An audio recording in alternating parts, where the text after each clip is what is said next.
여러분 안녕하십니까? 회전하는 그림자의 승백지입니다. 오늘은 지난 시간에 이어 성경이 말하는 산자의 하나님이란 어떤 하나님인지 살펴보겠습니다. 그런데 그 전에 먼저 지난 시간 마지막에 읽었던 두 성경 구절을 제가 다시 한번 읽어보겠습니다. 먼저 시편 24편 7편 문들아 너희 머리를 들지어다 영원한 문들아 들릴지어다 영광의 왕이 들어가시리로다. 다음으로 계시록 3장 20절 볼지어다 내가 문 밖에 서서 두드리노니 누구든지 내 음성을 듣고 문을 열면 내가 그에게로 들어가 그로 더불어 먹고 그는 나로 더불어 먹으리라.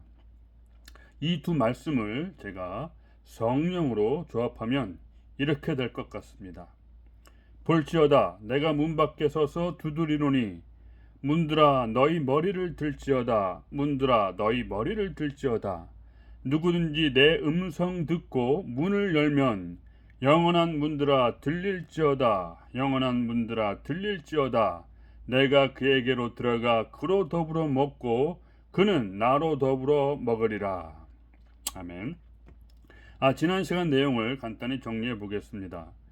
부활과 관련한 하나님의 능력이란 죽은 시체를 부활시키는 능력이 아니라 우리 썩을 몸을 썩지 아니할 몸, 즉 영생의 몸으로 변화시키는 것이 진정한 하나님의 능력이라고 했습니다. 그러나 문제는 그 능력이 예수님 이후에는 한 번도 드러난 적이 없는데 대신 하나님은 자신의 얼굴을 보이시는 심히 더 큰 능력으로 대체하셨다고 했습니다. 그래서 야곱의 하나님의 얼굴을 구하는 자, 곧 예수 그리스도의 얼굴에 있는 하나님의 영광을 바라고 즐거워하는 모든 자가 곧 산자라고 말씀드렸습니다. 그러면 오늘은 우리로 하여금 이제 산자가 되게 하는 그 길, 그 방법에 대해서 살펴보겠습니다. 이 길은 하나님이 아브라함과 이삭과 야곱을 통해 행하신 약속의 성취 과정에서 상징적으로 잘 드러나 있는데요. 이 성취 과정이 바로 신약의 복음이고 이 과정을 통해 처음으로 약속이 성취된 자가 바로 예수입니다. 따라서 우리는 이 성취 과정의 각 단계가 복음에 있어서 각각 무엇을 상징하는지 알아야 합니다. 첫 번째 단계 아브라함입니다. 아브라함이 상징하는 것은 부르심과 약속 그리고 인치심입니다. 복음으로 말하자면 하나님이 예수 그리스도 안에서 우리를 부르시고 우리와 약속하셨습니다. 세상의 후사가 될 것을 약속하셨죠. 이때 후사가 된다는 것이 무엇인지 정확히 알아야 합니다. 그것은 약속의 자녀, 즉 이삭이 상징하는 바 우리의 영이 죽은 가운데서 아들의 영으로 살아나는 것을 의미합니다. 다시 오는 세상은 육으로는 들어갈 수 없어요. 오직 영으로만 가능하지만 그렇다고 지금 여기서 살아나지 못한 영은 다시 오는 세상을 물려받을 후사가 될 수 없습니다. 지금 여기서 아들의 영으로 살아나지 못하면 그 나라를 볼 수는 있어도 그 나라에 들어가지는 못하는 것이죠.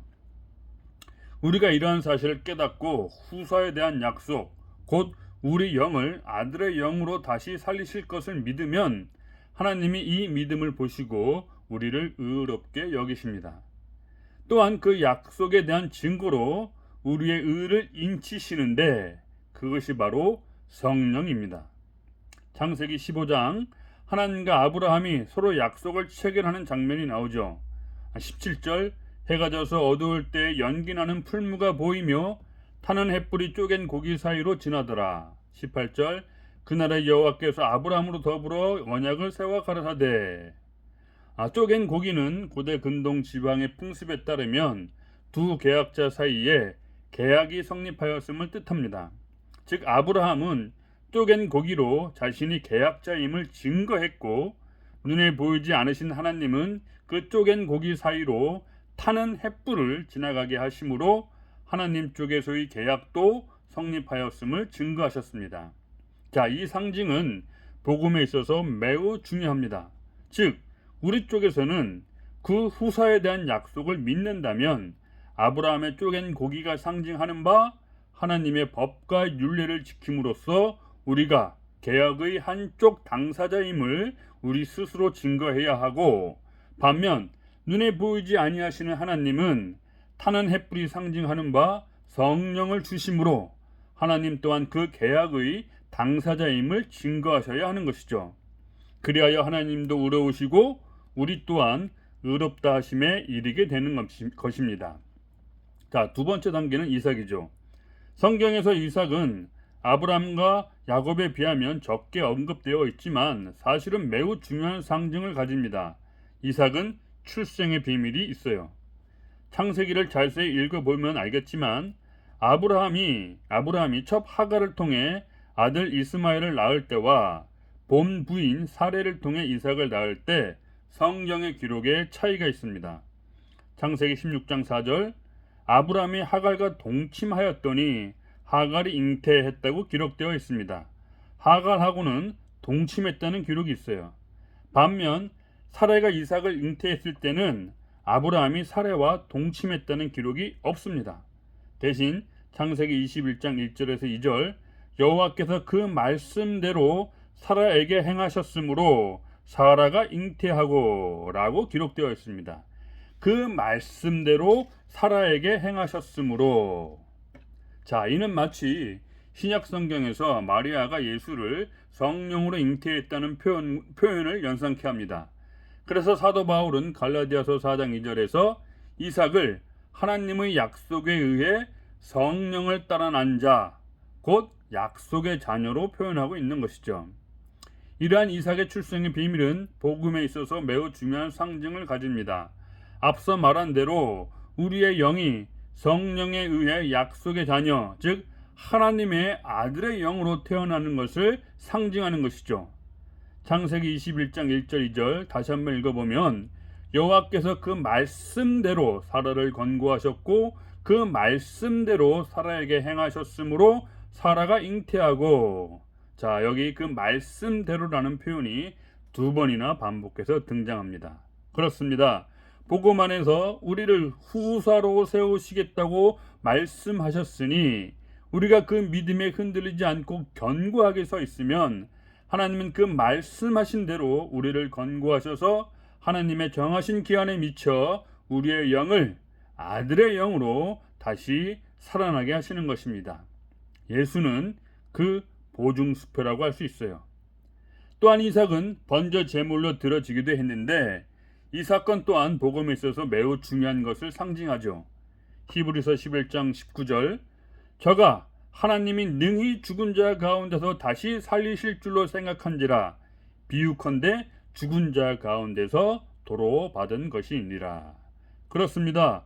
복음에서 말하는 죽은 자 가운데서의 부활이란 곧 성령을 따라 태어난 약속의 자녀 이삭이 상징하는 바 우리의 영이 성령으로부터 하나님의 아들의 영으로 태어나는 것을 의미하며, 이 약속이 성취되기 위해서는 번제 제물로 드려진 이삭이 상징하는 바 우리의 육신 또한 예수를 본받아 십자가에서 죽어야 한다는 것을 상징합니다. 사도 바울식으로 표현하면 정과 욕심을 십자가에 못 박는 것이죠. 자, 세 번째 단계는 야곱입니다. 야곱이 복음에서 상징하는 것은 크게 택하심과 고난 그리고 분이엘과 기향입니다. 야곱은 에서의 쌍둥이 동생입니다. 그런데 하나님은 형 에서가 아닌 동생 야곱을 택하셨어요. 이 택하심이 상징하는 것은 이렇습니다. 성령에 의해 우리의 영이 약속의 자녀로 잉태되긴 하지만 그렇다고 해서 잉태된 모든 영이 다 아들의 영으로 태어나는 것은 아닙니다. 다른 영성에서 이미 말씀드린 것처럼 어떤 이의 영은 종의 영으로 태어나고 또 어떤 이의 영은 아들의 영으로 태어납니다. 이는 마치 구약과 신약의 차이와 비슷합니다. 구약에서는 대제사장, 선지자 그리고 왕이 기름 부음을 받지만 이들의 영은 여전히 종의 영이죠. 그러나 예수 그리스도 이후에는 더 큰 직분, 더 좋은 이름, 즉 아들의 영으로도 다시 태어날 수 있다는 것입니다. 성령에 의해 잉태된 우리의 영이 종의 영으로 태어나느냐 아니면 아들의 영으로 태어나느냐 하는 것은 전적으로 하나님의 택하심에 달려 있습니다.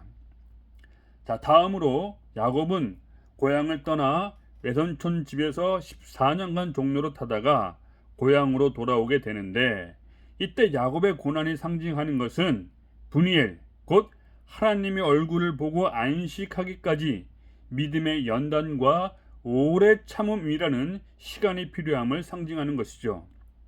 히브리서 6장 12절, 믿음과 오래 참음으로 말미암아 약속들을 기업으로 받는 자들. 믿음과 오래 참음으로 말미암아 약속들을 기업으로 받는 자들. 즉 우리가 복음 안에서 결국 하나님의 얼굴을 봄으로써 안식할 수 있는 것은 택하신 자에게 주어지는 은혜 중에 은혜이지만 또 그만큼 고난도 받아야 한다는 것입니다. 로마서 8장 17절, 자녀이면 또한 후사, 곧 하나님의 후사요 그리스도와 함께한 후사니 우리가 그와 함께 영광을 받기 위하여 고난도 함께 받아야 될 것이니라.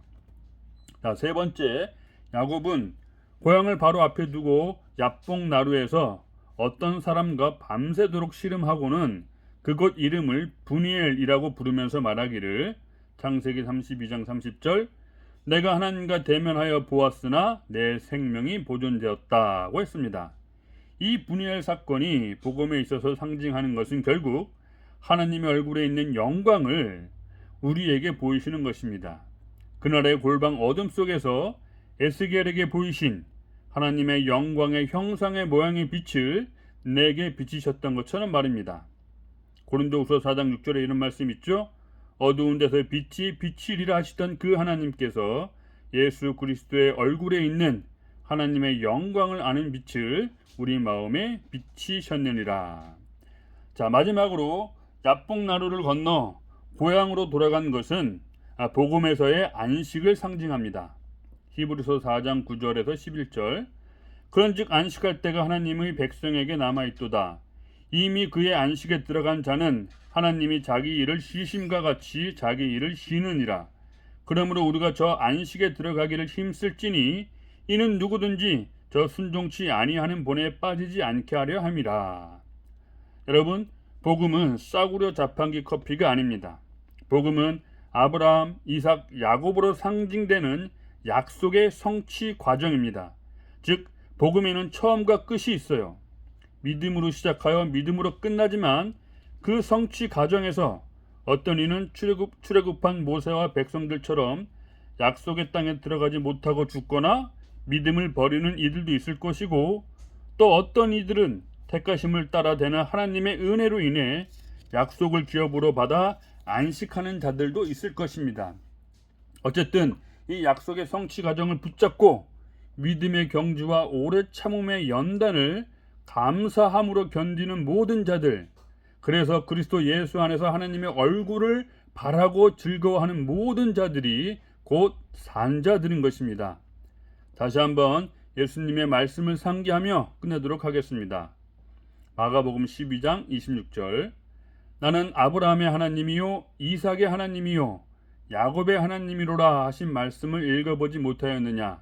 하나님은 죽은 자의 하나님이 아니요 산 자의 하나님이시라. 너희가 크게 오해하였도다. 아멘. 감사합니다.